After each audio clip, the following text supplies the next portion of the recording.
Olá, meus irmãos, bem-vindos ao canal Ministério Palavra do Senhor. Vamos dar continuidade ao estudo da Bíblia, a primeira carta de Paulo aos Coríntios, capítulos 5, 6 e 7. Vocês estão vendo que Paulo está escrevendo na carta e chamando a atenção, para colocar a igreja de Corinto nos trilhos. E Paulo, capítulo 5, 6 e 7, vai tratar da questão da imoralidade.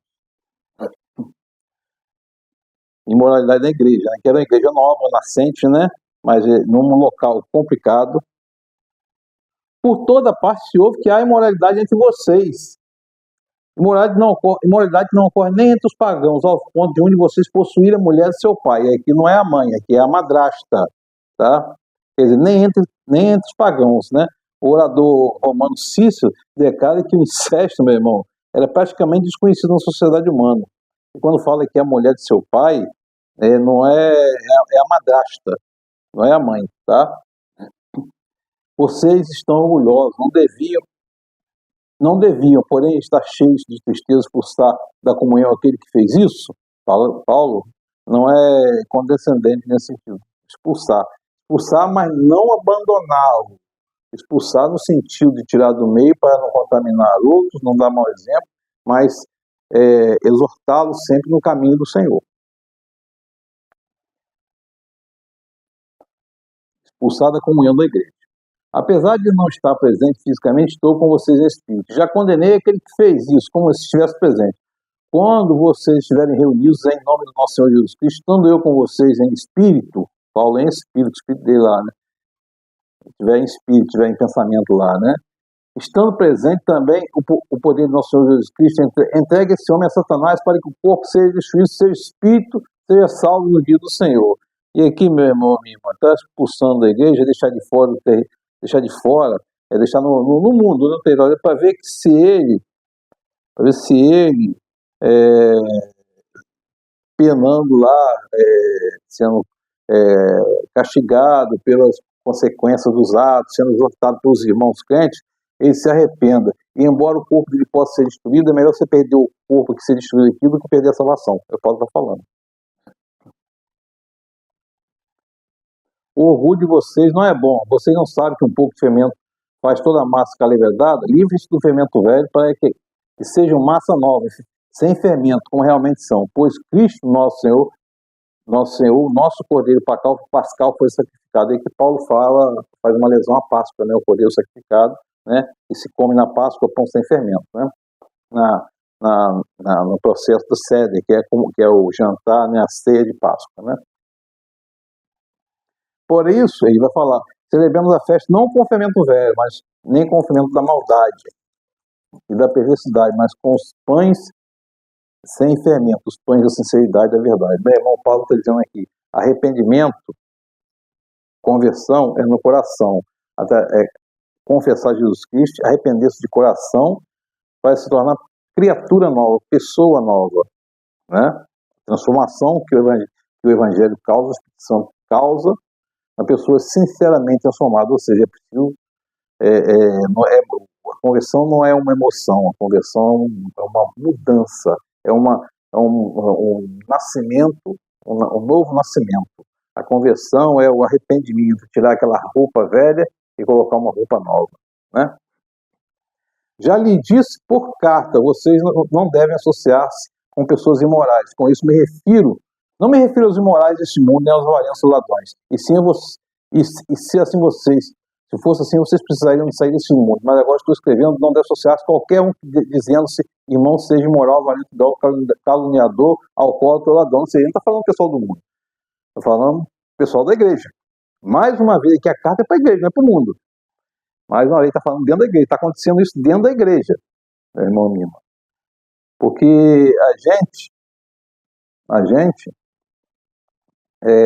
deve lembrar que senão a gente teria que sair do mundo. E a nossa função enquanto conhecedores do Evangelho é justamente levar o Evangelho para o mundo e não sair do mundo. Jesus mandou os seus discípulos apóstolos pregar o Evangelho, mas não os tirou do mundo. Então a nossa função é levar o Evangelho. E aí Paulo coloca uma coisa muito certa. Como é que você vai levar o Evangelho a alguém se você mesmo pratica aquelas coisas que eles praticam lá erradamente fora da igreja? E se dentro da igreja está se praticando isso? É uma reflexão, Ou seja, sua vida deve transbordar o Evangelho e você deve ser reflexo deve ser reflexo, e a gente não deve ser mudar o padrão do mundo, como está escrito em Carta Romana 12, mas a gente deve ser transformado, mas essa transformação é uma transformação real para que a gente transborde o Evangelho. Porque o nosso processo de santificação diz o quê? Fala, não sou eu que vivo, mas Cristo vive em mim. Nossa conversão é todos os dias, nosso arrependimento são todos os dias. E a gente deve viver aquilo que fala, o Evangelho, né? E aí vem falando assim, se vocês, olha só, ainda fala sobre questão de briga. Se vocês têm queixa contra outro irmão, como ousa apresentar-lhe a causa para ser julgado pelos ímpios, em vez de levá-lo aos santos? Vocês não sabem que os santos não julgaram o mundo? E se vocês amam de julgar o mundo, acaso não são capazes de julgar a causa menor de importância que vocês? E aí, meu irmão, preciso refletir. Você está em briga com seu irmão na igreja? Você não vai lá, apresenta, não chama o líder, ou alguém não vai lá ou se reconcilia com ele. Porque a maior parte dessas coisas todas são bobagens, são carnalidades que está lá dentro. Isso começa uma divisão na igreja. Né? E esses versículos levam a crer, meu irmão, que coisas sem importância na igreja, racha a igreja, racha aquela igreja, determinada igreja, né? E, meu irmão, minha irmã, nem sempre o líder, às vezes, é capaz de fazer isso, mas um de menor importância na igreja. E na igreja, aqui no cargo de menor importância que eu estou dizendo, na igreja são todos do mesmo tamanho. Né? Portanto, se vocês têm questões relativas às coisas dessa vida, designem para juízos que são da igreja, mesmo que sejam menos importantes. Não digo isso para envergonhá-los. O fato de haver litígio entre vocês já significa uma completa derrota, ou seja, a igreja rachada já é uma derrota para o mundo.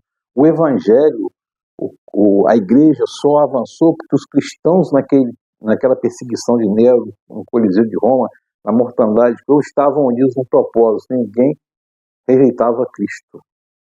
Todos estavam dispostos a morrer pelo evangelho, meu irmão.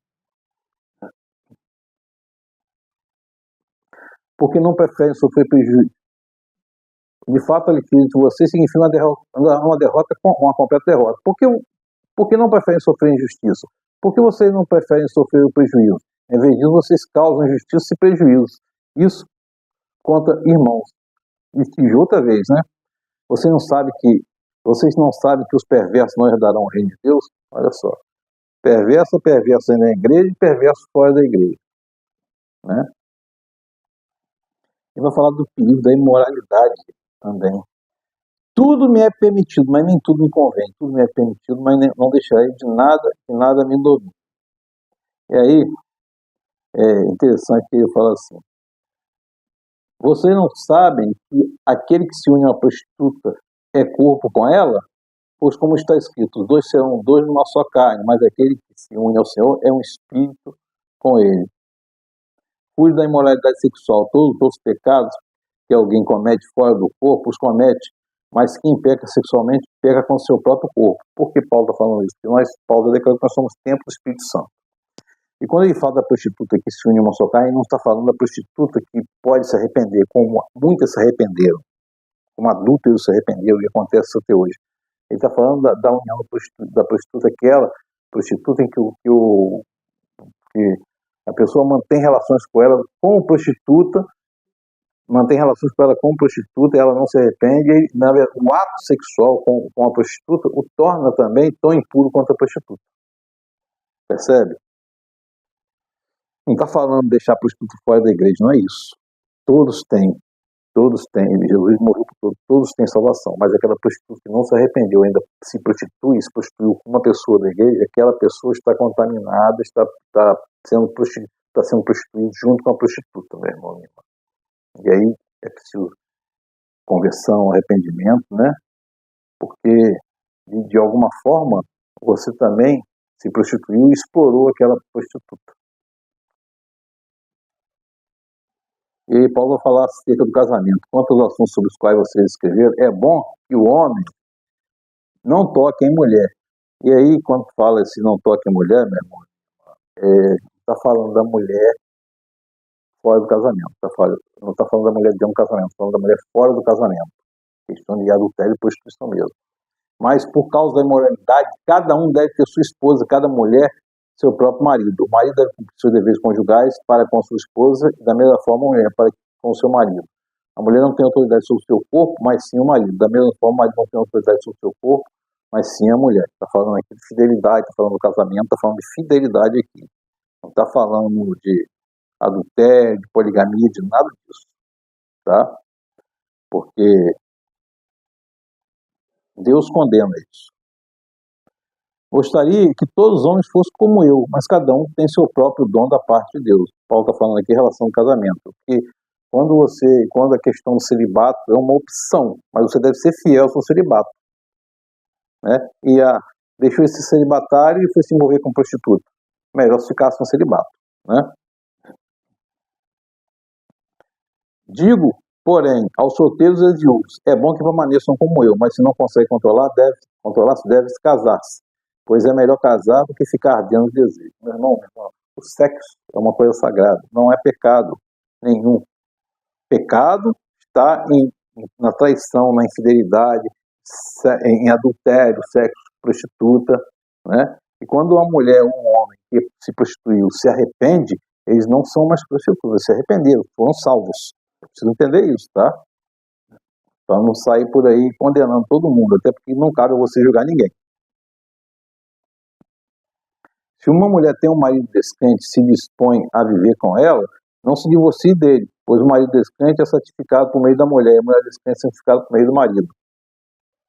Né? Olha só que isso aqui é uma coisa que manter a indissociação no casamento, né? O casamento indissolúvel, aquilo, né? Como emprega a lei aqui, né?